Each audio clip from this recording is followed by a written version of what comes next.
একজন স্টুডেন্ট যখন বিসিএস পরীক্ষার জন্য প্রিপারেশন নেয় তখন সে বোঝে না কিভাবে করে পড়তে হয়, কি কি বই পড়তে হয়। তো আমি যেভাবে করে পড়েছিলাম, আমি অনেক পড়াশোনা করেছিলাম। আমি আসলে আহ, প্রচুর পড়তাম, প্রচুর পরিশ্রম করতাম। আমার কাছে বিসিএস পরীক্ষাটা খুব কঠিন মনে হতো।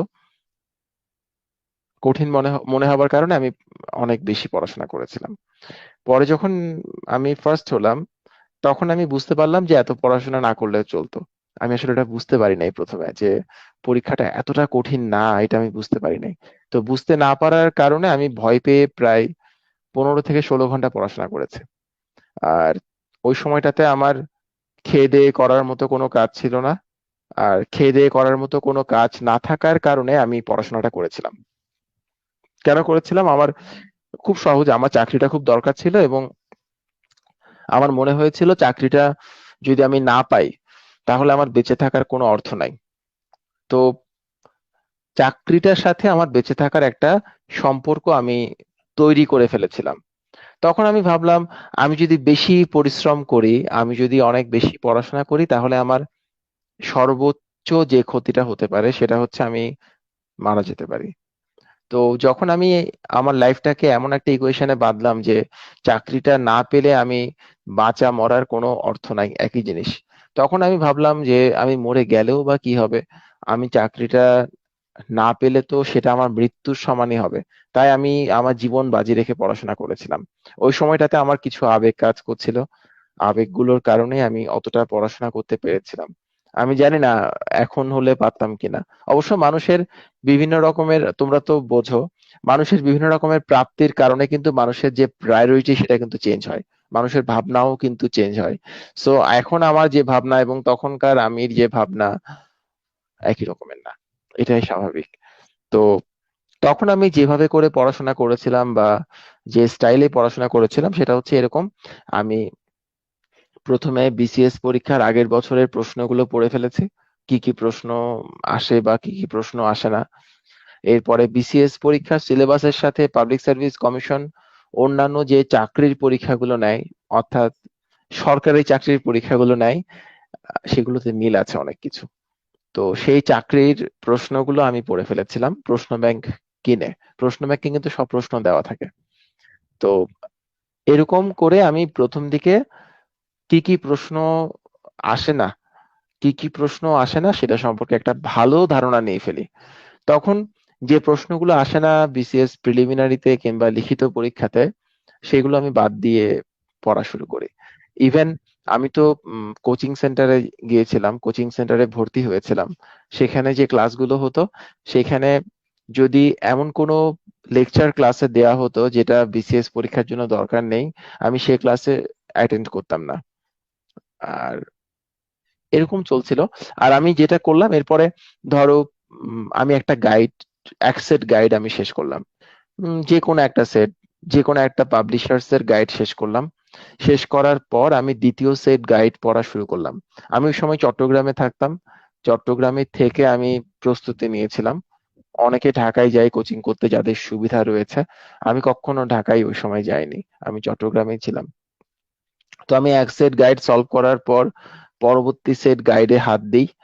তো প্রথম সেট গাইড সলভ করা সবচাইতে কঠিন। সবচাইতে কঠিন বলবো না, সবচাইতে চ্যালেঞ্জিং। কেননা পৃথিবীতে যে জিনিসটা আপনার দরকার সেটা আপনার জন্য কঠিন না, সেটা আপনার জন্য চ্যালেঞ্জিং। কেননা সেটা তো আপনার দরকার।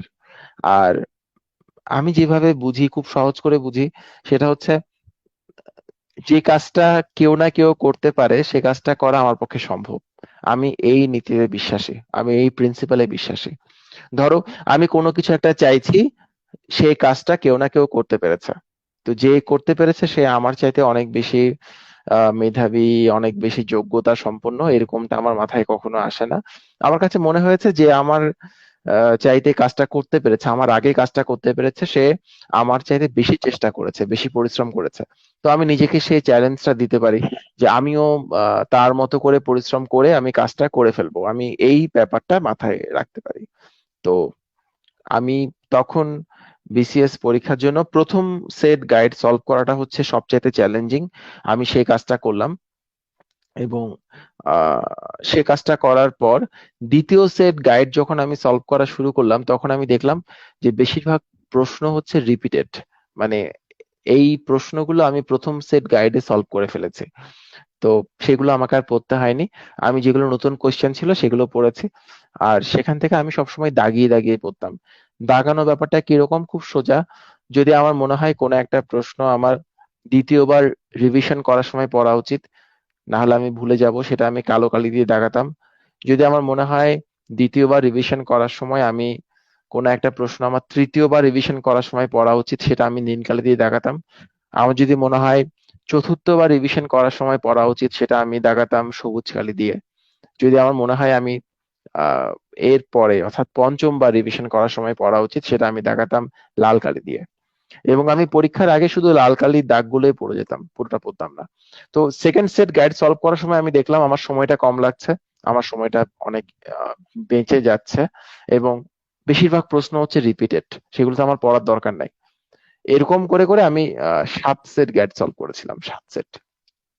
তো 7 সেট গাইড সলভ করাটা কিন্তু কঠিন না। আমি আবারও বলছি যারা শুনছেন তাদেরকে, প্রথম সেট গাইড সলভ করাটা হচ্ছে চ্যালেঞ্জিং।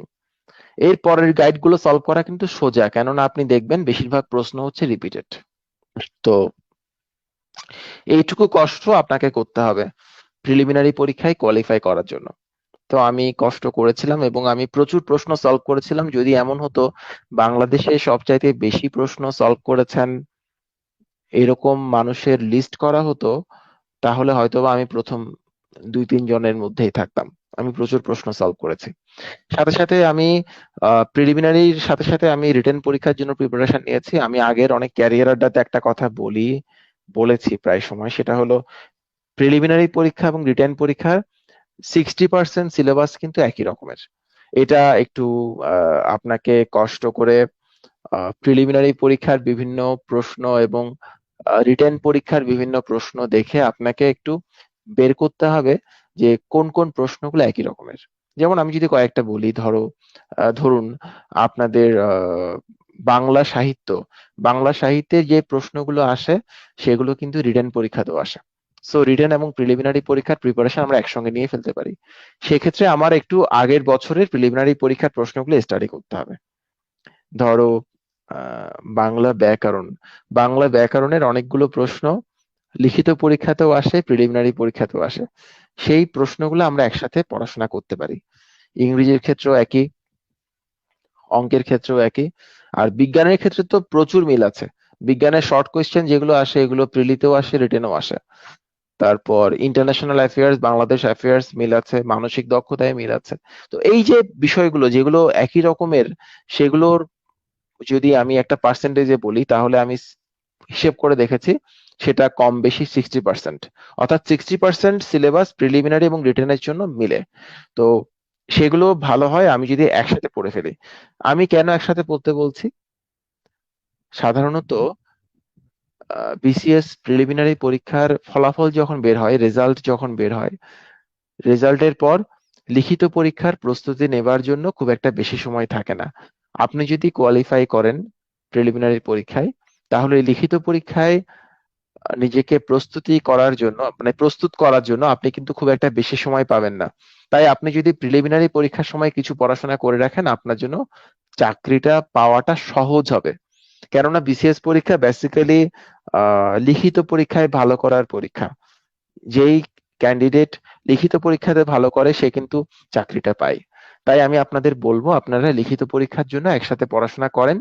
যখন আপনাদের প্রিলিমিনারি পরীক্ষার ডেট দেওয়া হবে, তখন সেই ডেটের 1 মাস আগে আপনি লিখিত পরীক্ষার জন্য পড়াশোনা বন্ধ করে দেন। আপনি শুধু প্রিলিমিনারি পরীক্ষার জন্য পড়াশোনা করেন। আর প্রিলিমিনারি পরীক্ষার জন্য পড়ার তরিকা খুব সহজ, টেকনিক খুব সহজ। আপনি প্রথমে আগের বছরের প্রশ্নগুলো পড়েন, এরপরে বিভিন্ন চাকরির পরীক্ষাতে অর্থাৎ সরকারি চাকরির পরীক্ষাতে যে প্রশ্নগুলো আসে যেগুলো বিসিএস পরীক্ষার সাথে মিল আছে সেগুলো একটু পড়েন জব সলিউশন থেকে। এরপরে আপনি গাইড বই পড়েন। আপনি কিন্তু বুঝে ফেলতে পারবেন যে কোন ধরনের প্রশ্ন আপনার পড়ার দরকার নাই। আর রেফারেন্স বই পড়তে হয়। তো এই সামগ্রিক বিষয়টা নিয়ে আমি আমার লেখাতে অনেক কথা বলেছি, কথা লিখেছি। তো সেই কথাগুলো আপনারা আমার ওয়েবসাইটে যাবেন। আমার ওয়েবসাইটের ঠিকানা হচ্ছে www.sushantopal.com। আপনারা সেইখানে গিয়ে হাতের বাম দিকে বিসিএস ও আইবিএ নামে একটা সেকশন রয়েছে। সেই আপনারা দেখতে পাচ্ছেন www.sushantopal.com, এটা স্ক্রিনে ভেসে উঠেছে, এটা হচ্ছে আমার ওয়েবসাইটের ঠিকানা। তো সেখানে যাবেন, সেখানে গিয়ে হাতের বাম দিকে বিসিএস ও আইবিএ নিয়ে একটা সেকশন রয়েছে, সেই সেকশনে ঢুকবেন। ঢোকার পর বিসিএস নিয়ে আমি প্রচুর লিখেছি, বিভিন্ন বিষয় ভিত্তিক আলোচনা করেছি, বিভিন্ন বিষয়ে কিভাবে ভালো নম্বর তোলা যায় সেটা নিয়ে কথা বলেছি। এবং আমার জানা মতে বাংলাদেশে বিসিএস নিয়ে আমার চাইতে বেশি কেউ কখনো লিখে নাই। তো আমি 37তম বিসিএস পর্যন্ত লিখেছিলাম, এরপরে লেখালেখি বন্ধ করে দিয়েছি। তখন আমি প্রথম আলো এবং কালের কণ্ঠ পেপারে লিখতাম বিসিএস পরীক্ষার প্রস্তুতি নিয়ে, এরপর আমি আর লিখতাম না।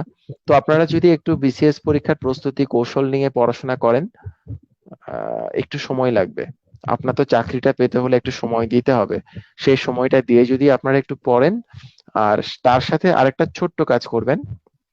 এই যে আমি আজকে অনলাইনে এসেছি কুমিল্লা ভিত্তিক একটা সংগঠনের আমন্ত্রণে, এরকম আমি অনেকগুলো অনলাইন ক্যারিয়ার আড্ডা এসেছি। আজকেরটা বোধহয় আহ আজকেরটা 31তম ক্যারিয়ার আড্ডা যতটুকু আমার মনে আছে।